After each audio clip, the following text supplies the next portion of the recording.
Hi, this is Megan with WTI, and this is the wall plate for our Google Nest 2020 thermostat. We purchased it because our previous thermostat was an old, big, rectangular one, and so when installing the new Google Nest, we realized that we would need a wall plate to cover up the large gaping hole that existed. So we opted for this one, the oval shape.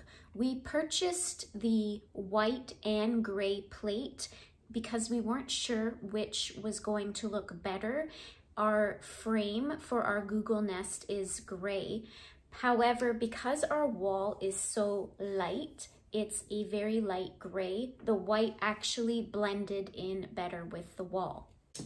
You can see it's about 8 inches from end to end.